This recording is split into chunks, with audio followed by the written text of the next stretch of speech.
This is Gormley Park, in the town of Forest in Ohio.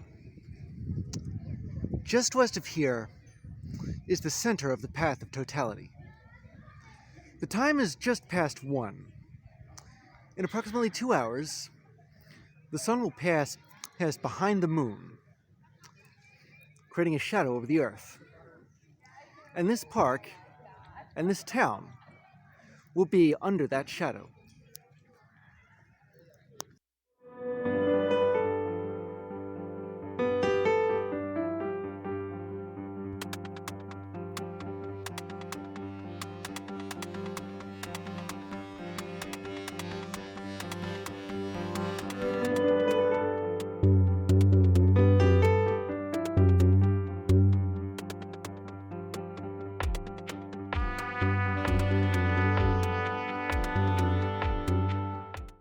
Clouds are the scourge of the eclipse viewer.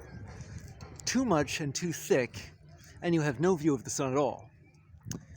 As you can see, there are a few clouds, but they're very thin. The current temperature right now is around 70 degrees. We are minutes away from totality. In my earlier shot of this park, you notice it was much brighter. Now that most of the sun is covered, the area has become substantially darker all around. There are clouds, but they alone are likely not entirely responsible. Since I took my last video mere seconds ago, it has become visibly darker.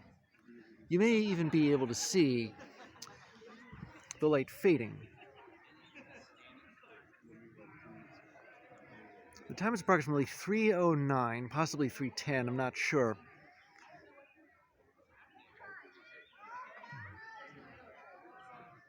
I have my video camera here set up to record the sun so that I can tell when totality begins. It hasn't happened yet, but you can see that night is falling, such as it is, very rapidly.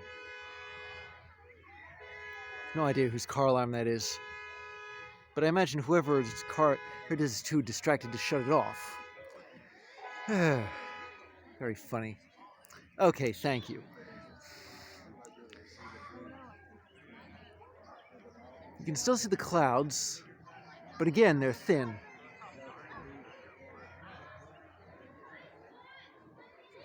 And even if wait a second. No, what I'm looking at right now is a light, a street lamp that has come on because of how dark it is out now. My camera can't quite pick up the moon covering the sun just yet.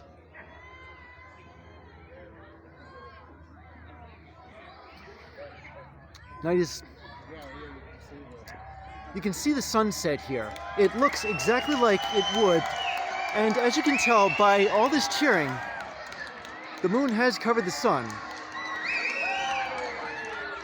It's not exactly visible on my film of it, on my camera, but if you look around you,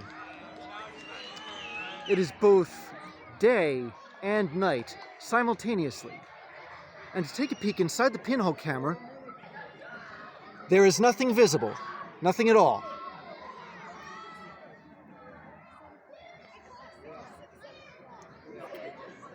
The temperature has indeed gone down very much, but what is most evident right now is that the street lamps here, they have come on, and note the color gradient, sort of a blue up here, and a sort of yellowish orange around here. Before you ask, no, I am not going to aim this camera at the sun. I've already got one aimed there, and it should be capturing it. But in case it wasn't immediately obvious, we have totality. It'll last a few minutes. You can see how shades of red, like my glasses here, look very different in nighttime as in day, and the green of the grass doesn't look the same. I can't hear, like, crickets or anything like that. Somebody just set off some fireworks. I can look up at what passes for the night sky right now, but I don't think it's bright enough to see anything, or clear enough, I should say, to see anything.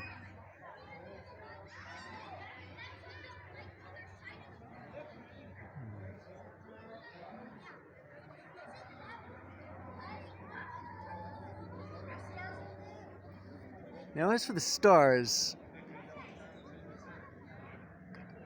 yeah, I can't see any. It's, like I said, it's cloudy, but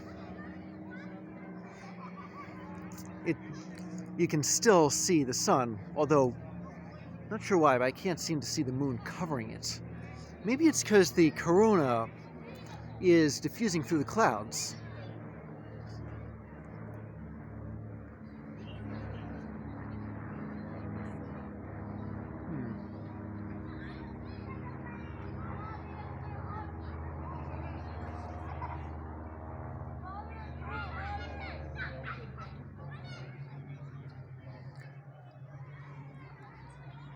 Yeah, if you look towards the bottom of your screen here at the sky, it's actually pretty bright down there,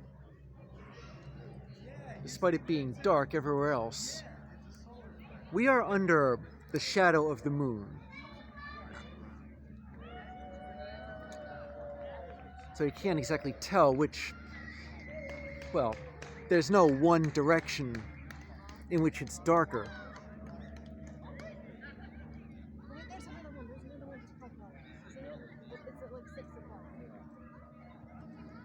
And a couple of people out here are pointing out stars, possibly planets. There are supposed to be some visible. I can't pick him out, though.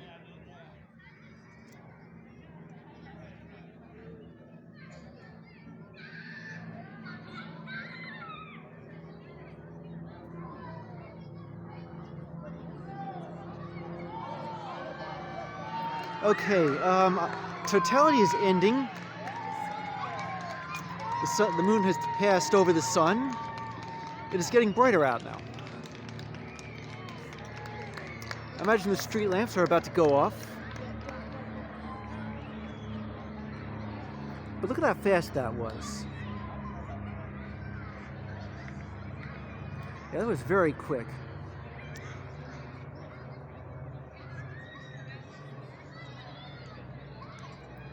It is currently 60 degrees.